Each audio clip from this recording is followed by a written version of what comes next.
Salve, salve pessoal, bem-vindo ao nosso canal e o tema de hoje é periodização de treino muscular. Por que é tão importante?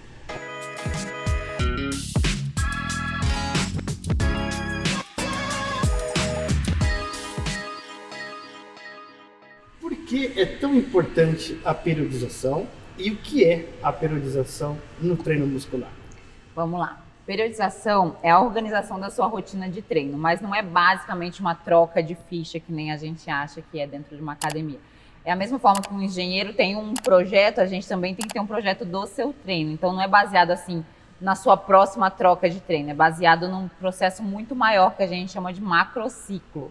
Então geralmente a gente tem um período ali de 1 ano para trabalhar e a gente divide isso em determinados períodos, que são os mesociclos, que são entre meses e semanas, e os microciclos, que a gente considera semanais e diários. Então, a gente é um projeto bem grande, assim, não é uma... Por isso que a gente fala que a pessoa precisa de uma periodização de treino, porque não é simplesmente você ir lá, olhar um treino do YouTube, ou conversar com um colega na academia e mudar o seu treino, mudar as execuções. Não, tem todo um projeto, tem toda uma periodização para você começar sua evolução, no início, vai começar 2024, no início de 2024 eu tenho um plano, que é o macrociclo, e dentro dele a gente tem as estratégias que você vai utilizar ao longo do ano inteiro para você atingir seu objetivo e evoluir dentro de um ginásio, dentro de um treinamento, que a gente fala dentro da academia, mas a gente tem periodização de treino de corrida, tem periodização de treino de vários outros esportes, dentre eles a academia.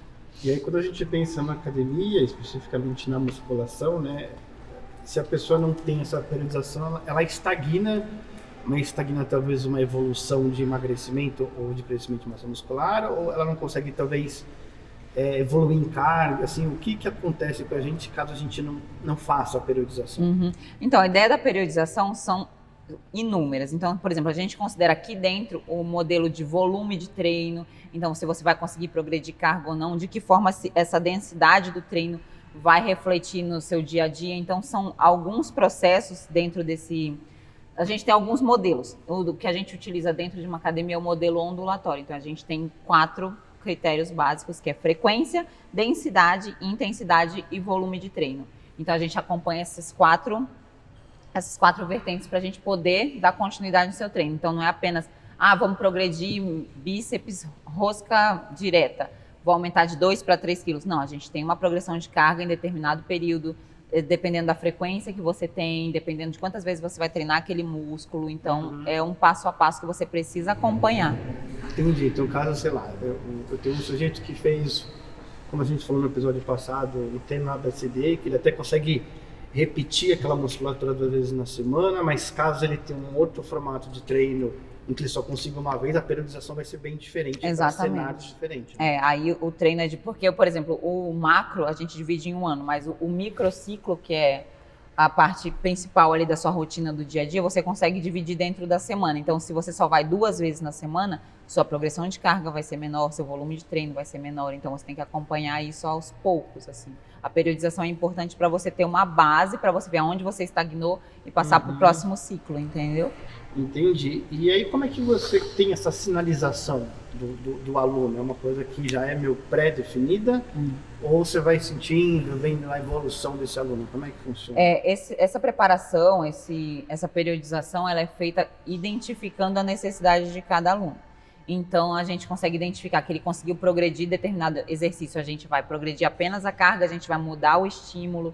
Então, são coisas que a gente visualiza de acordo com a evolução dele. É bom ele ter um acompanhamento profissional, mas se ele não conseguir, ele vai vendo de acordo com a percepção de esforço dele.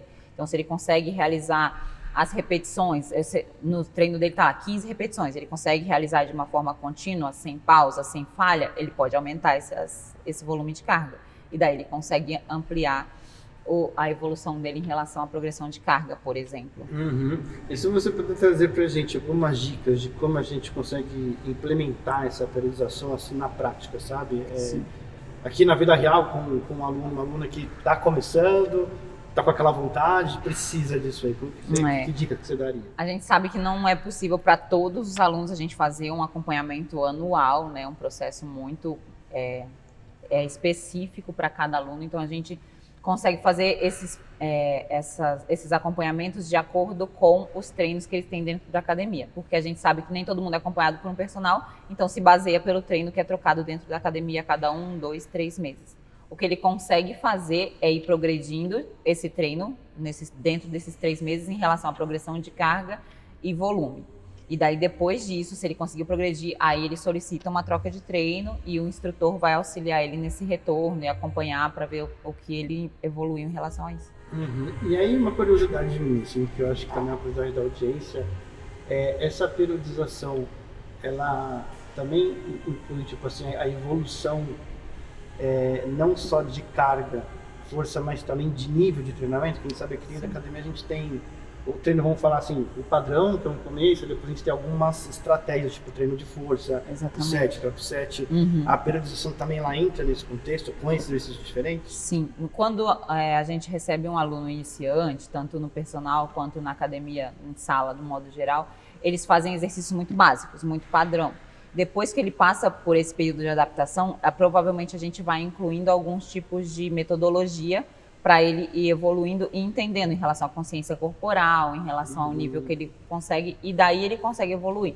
Então, por exemplo, a gente consegue incluir, dentro de um treinamento, sei lá, bíceps, a gente consegue incluir um bicep para ele fazer um movimento que ele consiga evoluir mais e entender melhor os exercícios. A gente consegue fazer uma pirâmide, então ele consegue ir progredindo carga dentro da mesma série. Então, são várias opções que a gente tem de evolução para esse aluno conseguir modificar o treino dele sem ficar monótono e ele conseguir ainda assim aprender de alguma forma outras atividades. Não, legal. E se a gente pudesse citar, agora a gente indo para o final desse episódio, mitos e verdades assim, de periodização, porque a gente vê que na internet tem muita coisa que o pessoal fala, ou o amigo do amigo que está treinando há poucos meses e acha que sabe tudo, né? Acho que deve ter muito mito na academia, né? Eu acho que nem é o fato de ser mito, é o fato da gente ter boas e péssimas opções na internet, por exemplo, de exemplos. Então, por exemplo, um treino avançado que eu vi um atleta fazendo, eu não posso trazer para a academia para fazer com um aluno iniciante, intermediário, porque ele não vai conseguir executar corretamente. Então, você não pode basear sua periodização de treino num treino que hoje eu vi no YouTube ou amanhã eu vi em outro aplicativo outro, e ir mudando. Você tem que progredir dentro daquele treino. É monótono, às vezes, a musculação? Mas você tem que entender que você tem que progredir primeiro naquilo que você está fazendo para depois você alterar. Às vezes as pessoas pegam um treino por dia diferente achando que isso vai facilitar ou vai melhorar os ganhos dele. E não, se ele não progredir dentro das repetições que ele faz todos os dias, é mais difícil ele evoluir com essa periodização de vez em quando ou feita aleatoriamente, entendeu?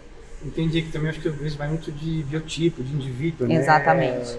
Talvez o formato, o tempo e o que tem que ser feito nessa periodização no sentido evolutivo de treino. Se você tem algum exemplo da internet que você se baseou, que você se motivou a fazer, leva para um instrutor da academia, leva para um profissional da área e fala: eu posso fazer esse treinamento, existe a possibilidade de colocar algum desses exercícios dentro do meu treinamento, para você não se basear 100% num treino que você não é capaz nesse momento de realizar e acabar gerando uma lesão ou alguma coisa que você não precise neste momento.